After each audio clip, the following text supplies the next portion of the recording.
quand quelqu'un est orgueilleux, qu'il n'écoute pas l'opinion des autres, il se disqualifie lui-même pour être ancien. Il se disqualifie lui-même pour faire une administration correcte et juste. Aussi vient-il en premier lieu dans la liste de ceux qui disqualifient l'ancien. Une bonne administration ne va pas sans abnégation de soi-même. 2. Ni colère. Un homme colérique n'a pas le sage et tranquille gouvernement de lui-même.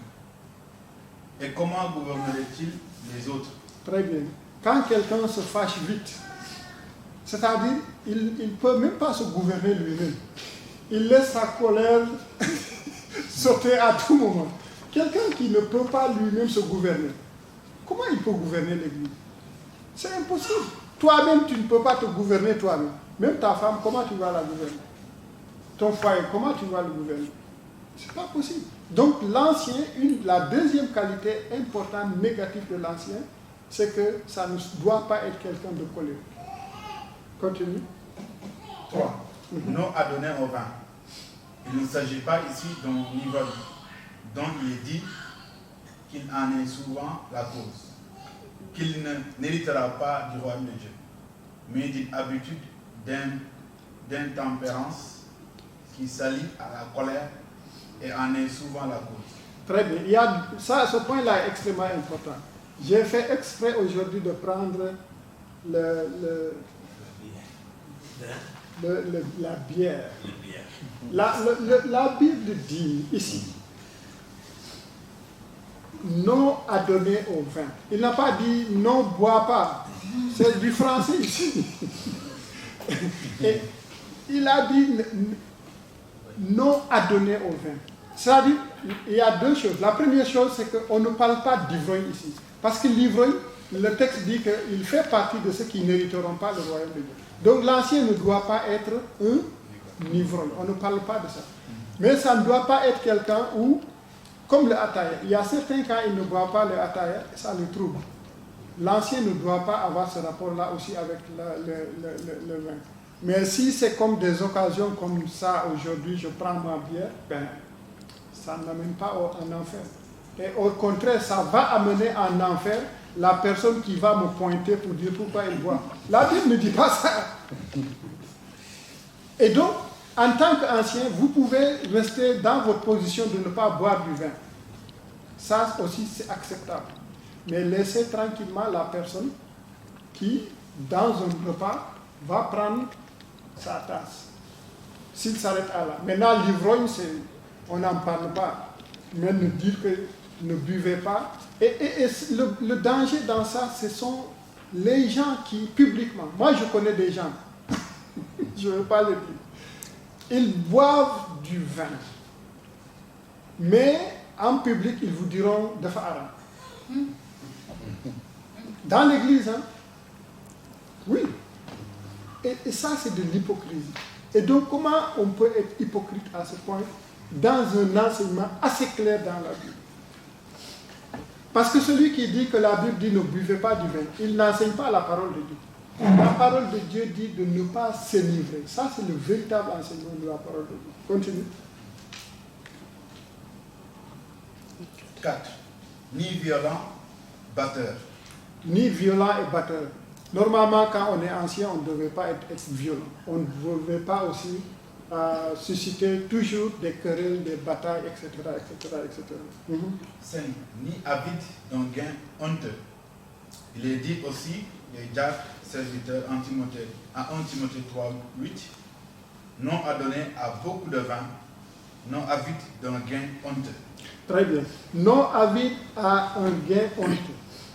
Ici, il y a une subtilité.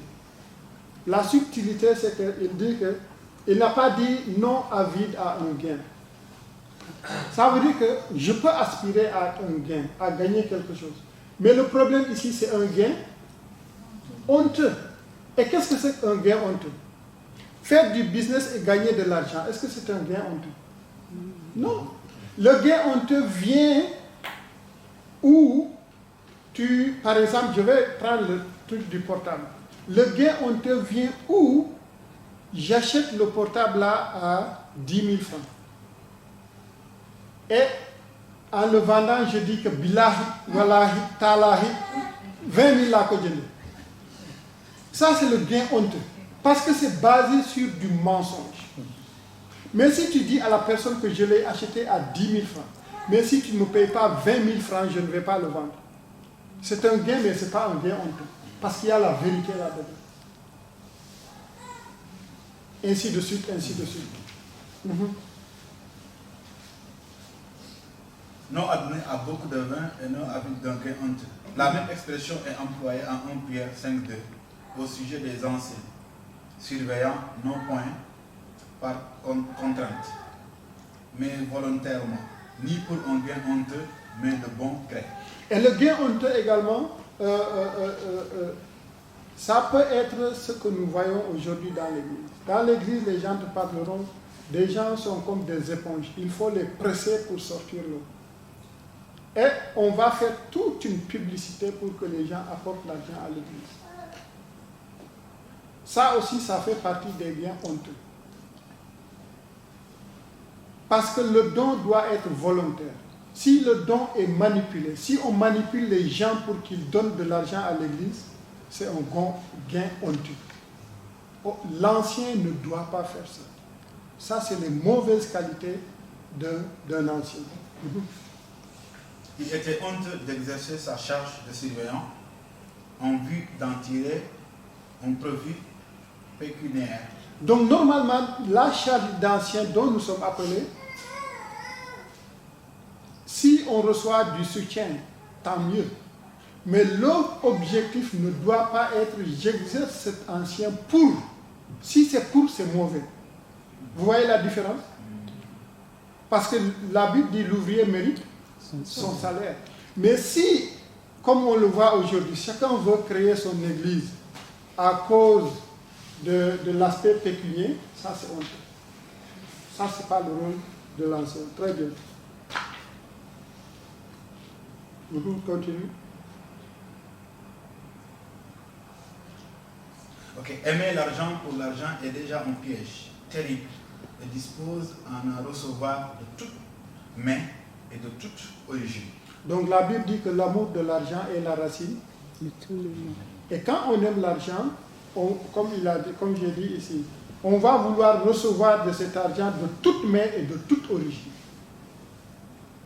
Et recevoir l'argent de toute main et de toute origine, ça veut dire tout simplement que je peux être même receleur.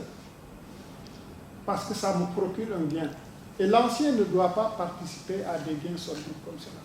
Et ne doit pas également encourager à ces gains sordides. Et donc, notre mission serait que si on a des business, de les enseigner la correcte manière de faire du business. La correcte manière de faire leur agriculture, leur élevage, etc., etc. Mais par exemple, aujourd'hui, avec le besoin de gains excessifs, on a réduit l'être humain à une machine.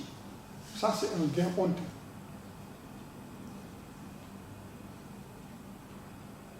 Et nous, en tant qu'anciens, notre enseignement doit également toucher à ces aspects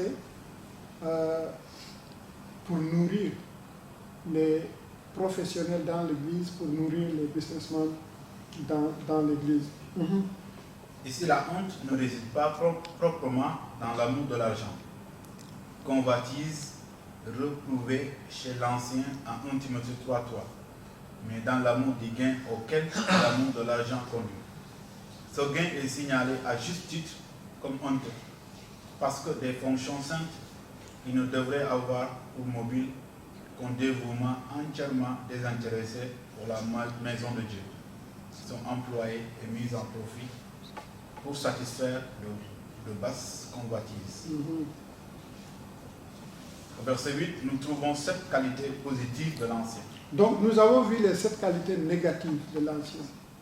Et au verset 8, on parle de 8 qualités négatives. On va le terminer et s'arrêter là.